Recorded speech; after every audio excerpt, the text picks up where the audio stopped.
En esta lección vamos a hablar de la conjuntiva, que es la capa más externa que recubre el globo ocular y cuya función es eminentemente protectora. La conjuntiva es una mucosa transparente que reviste la superficie del globo ocular desde el limbo esclerocorneal hasta toda la superficie interna de los párpados. Está situada por encima de la cápsula de Tenon cubriendo la esclerótica. Podemos, por tanto, considerar dos porciones principales de esta membrana.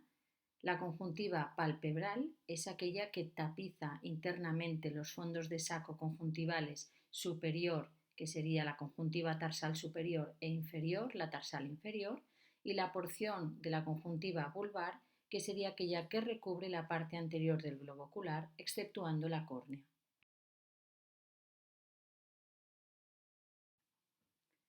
La patología conjuntival, por lo general, produce una clínica de síntomas inespecíficos. No es una estructura que vaya a producir dolor y sí es muy específico de las alteraciones conjuntivales el hecho de presentar picor.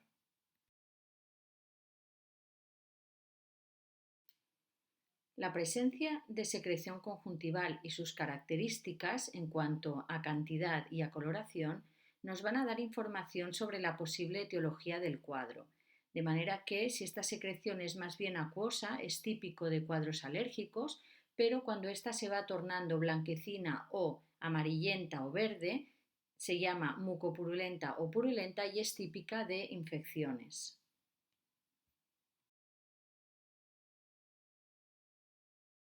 La hiperemia conjuntival consiste en el enrojecimiento de esta estructura y suele acompañar a todos los cuadros inflamatorios o infecciosos conjuntivales. Su localización añadirá gravedad al cuadro, ya que si ésta se localiza en los fondos de saco conjuntivales suele tratarse de cuadros más banales, pero las hiperemias localizadas a nivel del limbo, llamadas inyección ciliar, añaden gravedad al cuadro.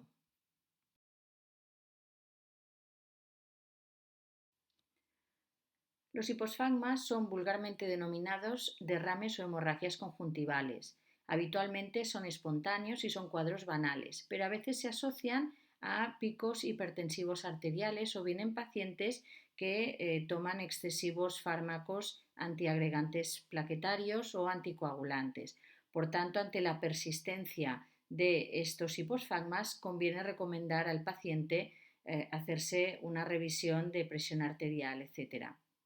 No tienen tratamiento y se van resolviendo espontáneamente a lo largo de 1 o 2 semanas. Se llama quemosis conjuntival al edema de conjuntiva, que suele acompañar a todos los cuadros infecciosos o inflamatorios de esta estructura y sobre todo en cuadros alérgicos cuando el paciente se frota vigorosamente los párpados.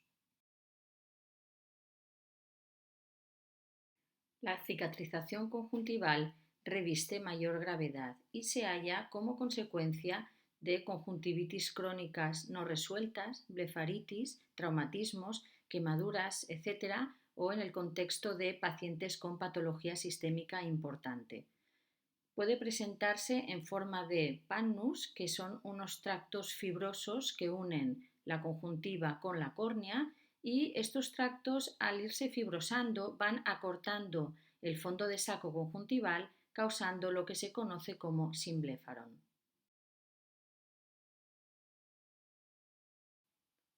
Los folículos consisten en hiperplasia del tejido linfoide que se acumula en forma de pequeñas concreciones a nivel de la conjuntiva, sobre todo vulvar. Presentan un aspecto carnoso con el centro blanquecino y se hallan asociadas a las conjuntivitis víricas. Las papilas, por el contrario, son unas masas carnosas de color rosado, con un típico vaso sanguíneo central que al llegar a la superficie se ramifica y son típicas de las conjuntivitis bacterianas o de las alérgicas. En concreto, en las conjuntivitis alérgicas son muy típicas estas estructuras a nivel de la conjuntiva tarsal superior y pueden ser de tan gran tamaño que choquen unas con las otras produciendo esta típica llamada conjuntiva en mosaico o en empedrado.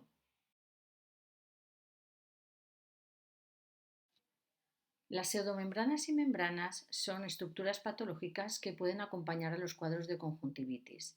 Las pseudomembranas son cuadros banales que consisten en el depósito de secreciones conjuntivales, legañas, células muertas, etc., a nivel de los fondos de saco conjuntival. Se pueden limpiar sin problema, no causan dolor al hacerlo al paciente ni tampoco sangran. En cambio, las membranas consisten en áreas o placas de necrosis epitelial que están muy fuertemente ancladas al resto de la conjuntiva y que al momento de extraerlas son difíciles de arrancar, sangran y esto causa dolor al paciente. Por tanto, los dos grandes grupos de conjuntivitis serían las infecciosas, víricas o bacterianas, y las alérgicas. Las conjuntivitis víricas suelen estar causadas por adenovirus y según el tipo de este adenovirus tendremos el cuadro completo en el contexto de una fiebre faringoconjuntival que va acompañada de infección de vías respiratorias y es patente la palpación de una adenopatía preauricular dolorosa, o bien, según otros tipos de adenovirus, podemos tener una queratoconjuntivitis epidémica.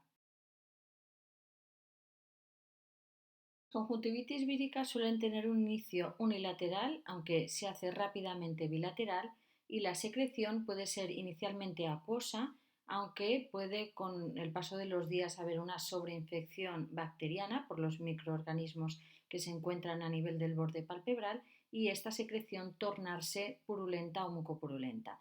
Se caracterizan por su alta tasa de contagio. El tratamiento correcto consiste en dar un tratamiento de soporte con colirios antiinflamatorios, con limpiezas con suero fisiológico, lágrimas artificiales, etc. No deben darse antivíricos, hay que evitar los corticoides y sobre todo prevenir el contagio, sobre todo hasta los primeros 14 días. Medidas de control, tener cuidado con las secreciones, con los objetos de la casa para evitar el contagio de las personas que viven con el paciente. Las conjuntivitis son por lo general cuadros banales autolimitados, pero en ocasiones pueden presentar ciertas complicaciones. Hay conjuntivitis víricas de especial virulencia que pueden causar los llamados infiltrados corneales, que consisten en una serie de manchas blanquecinas que se localizan a nivel del estroma corneal y que se trata de una reacción inmunológica del huésped hacia los antígenos virales. Esta reacción de anticuerpos causa la formación de complejos antígeno-anticuerpo que depositan a nivel del estroma causando estas manchas blanquecinas. Y por otro lado pueden causarse también las ya descritas membranas conjuntivales. En este caso de aparecer estas complicaciones sí que estaría indicado tratar al paciente con corticoides tópicos en forma de colirio. Deberemos sospechar la aparición de estos infiltrados corneales cuando un paciente que hace días que comenzó con una conjuntivitis refiere que ha empezado a perder visión.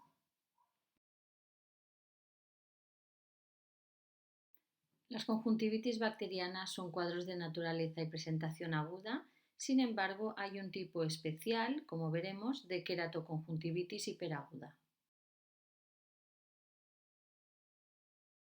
Las conjuntivitis bacterianas suelen tener un inicio rápido y en este caso la secreción puede ser mucopurulenta o purulenta franca. Suelen estar causadas por gérmenes cocos gram positivos y es muy típica la aparición de pseudomembranas que son, como hemos comentado, restos inflamatorios, detritus celulares, etcétera, que son fácilmente extraíbles de los fondos de saco conjuntival. Ante este cuadro no hace falta pruebas de laboratorio, no hace falta recoger muestras y el tratamiento es a nivel tópico con colirios portadores de antibióticos de amplio espectro como quinolonas o aminoglucósidos. Pueden darse también medidas de soporte como colirios antiinflamatorios o lavados con suero fisiológico. Existe una forma especial de conjuntivitis bacteriana hiperaguda que es la conjuntivitis gonocócica. Puede darse en el recién nacido de madres afectadas por Neisseria gonorrhoeae o bien en adultos que presenten esta enfermedad de transmisión sexual. Cursa con una hiperemia y una quemosis muy importantes, pero sobre todo con una gran secreción purulenta, y es una emergencia oftalmológica, ya que la inflamación que producen a nivel de la córnea y conjuntiva es tan elevada que puede causar el denominado melting corneal con una posible perforación ocular. El tratamiento es urgente, hay que hacer un cultivo de control e iniciar ceftriaxona a nivel endovenoso, así como antibióticos locales horarios.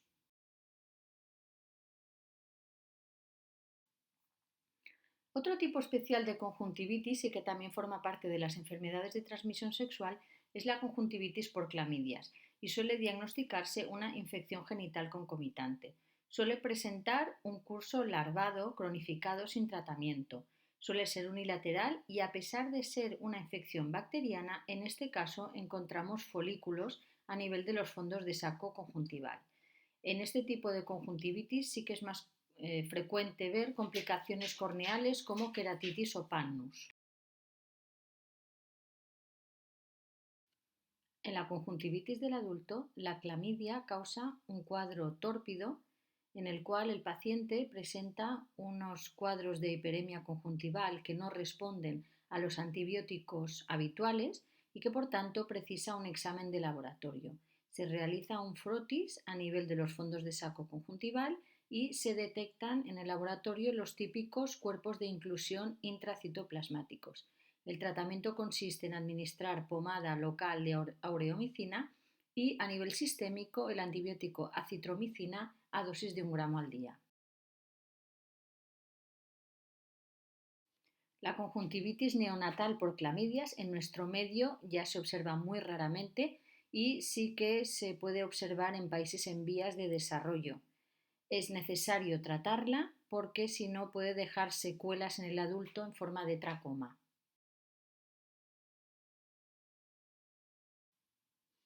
El tracoma en el adulto, a consecuencia de esta inflamación ocular severa y crónica, cursa con fenómenos de cicatrización y de pannus conjuntivo corneales y puede cursar con la típica línea de Arlt, que es una línea blanquecina de cicatrización que es visible en el tarso superior. Las conjuntivitis alérgicas pueden ser crónicas, perennes o bien estacionales y aparecer en la primavera. Pueden asociarse a otras manifestaciones sistémicas de alergia como la rinitis. Cursan típicamente con lagrimeo de secreción fluida, enrojecimiento ocular y sobre todo el signo guía es el picor. El tratamiento que normalmente se administra al paciente son antihistamínicos en colirio, aunque existen unos colirios que pueden darse en las conjuntivitis perennes como los inhibidores de los mastocitos. Es típica la presencia de importante quemosis conjuntival, sobre todo si el paciente se frota enérgicamente los párpados, y en conjuntivitis alérgicas perennes muy severas tenemos la que ya hemos descrito como conjuntiva en mosaico o en empedrado. En estos casos sí que deben asociarse corticoides tópicos en colirio, pero no así en los cuadros más leves. En los cuadros que cursan con importantes papilas en empedrado, estas pueden ejercer una fricción sobre la córnea y causar una queratitis. Por lo tanto, deberemos también adicionar lágrimas artificiales o pomadas lubricantes. La pinguécula es una protuberancia benigna que aparece junto al limbo esclerocorneal y que está formada por tejido conjuntival y lipídico. Característicamente nunca llega a invadir el área corneal. La pinguécula suele aparecer en edades avanzadas de la vida, pero no infrecuentemente aparece en individuos jóvenes. Se ha relacionado con la exposición a la luz ultravioleta. Habitualmente no produce molestias más que las estéticas derivadas de su presencia. En ocasiones puede inflamarse, dando lugar a cuadros llamados de pingueculitis, que deben tratarse con colirios antiinflamatorios o si lo requieren corticoideos, pero no requieren antibiótico para su tratamiento. En ocasiones, si son de gran tamaño y se sitúan junto al limbo, pueden causar un delel corneal con ulceración. Ante la presencia de complicaciones o de molestias cosméticas, se puede proceder a su extracción quirúrgica. El delén corneal consiste en una zona de ulceración corneal adyacente a un abultamiento o protuberancia a nivel del limbo que lo que hace es desviar la película lagrimal y por tanto impedir que esta zona de la córnea quede correctamente bañada por la película lagrimal y por tanto se descame su epitelio causando una úlcera o erosión. Todo delén corneal debe tratarse. En primer lugar, se debe tratar su origen. Si es debido a una pinguécula, esta debe extraerse. Y en segundo lugar, deben administrarse lágrimas o pomadas lubrificantes a fin de tratar la zona erosionada y evitar que se infecte o avance su erosión. El pterigion consiste en un crecimiento de forma triangular que aparece en la conjuntiva vulvar, es de consistencia vascular y fibrosa y va progresivamente avanzando hacia el limbo y tiene capacidad de atravesarlo e ir invadiendo el tejido corneal. Se cree que es debido a respuesta a agresiones ambientales, sobre todo en zonas donde hay viento y arena, en zonas de desierto, y este tejido aparece como mecanismo de defensa del globo ocular. Sobre todo si conducen a una invasión de la córnea o en ocasiones a astigmatismos irregulares, porque a veces traccionan del tejido corneal, o bien si se inflaman con frecuencia, se debe proceder a su extracción quirúrgica. Por último, hablaremos sobre las posibles tumoraciones que encontramos a nivel de la conjuntiva, que pueden ser derivados del epitelio conjuntival, melanocíticos o linfoides. A nivel del epitelio conjuntival podemos encontrar lesiones benignas como las degenerativas que hemos visto, pero también podemos observar lesiones malignas como las neoplasias intraepiteliales. Ante toda lesión que no podamos diagnosticar o cuya apariencia no nos sea familiar, es imperativo realizar una biopsia de conjuntiva. En las fotografías podemos observar unas masas carnosas que no reconocemos, no se asemejan a las lesiones degenerativas descritas y que por tanto debemos biopsiar porque probablemente estaremos delante de una neoplasia intraepitelial con potencial maligno y que por tanto deberá ser extraída. El tumor linfoide conjuntival más frecuente es el linfoma B de la zona marginal extranodal del tejido linfoide asociado a mucosas MALT. Normalmente presenta la forma de una masa de color salmón a nivel del fondo de saco conjuntival no adherida a planos profundos. Presenta una baja malignidad y una buena respuesta a la radioterapia o a la quimioterapia intralesional. En la conjuntiva también podemos hallar lesiones pigmentadas. Los nevus son lesiones benignas, pero que deben ser examinados periódicamente para poder diagnosticar a tiempo si presentan cambios hacia la malignización. La melanosis adquirida primaria es una proliferación melanocítica intraepitelial, en principio benigna, pero en ocasiones puede cursar con atipia y la única manera de saberlo es realizando una biopsia. En el caso en que se encuentre atipia, debe realizarse una escisión quirúrgica con crioterapia de los bordes. La incidencia de los melanomas es baja. Suelen localizarse junto al limbo o a nivel de la conjuntiva vulvar, aparecer de nuevo o bien a partir de lesiones preexistentes como los nevus o las melanosis. Debe evitarse su biopsia por incisión para no diseminar tumores. Cuando se diagnostican, deben extirparse quirúrgicamente y de manera inmediata, dada su alta capacidad de invasividad local y de dar metástasis. En ocasiones, si son tumores de gran tamaño, debe procederse a enuclear el globo ocular o a una exanteración del contenido de la órbita y la biopsia del ganglio centinela debe realizarse cuando los tumores miden más de 2 milímetros.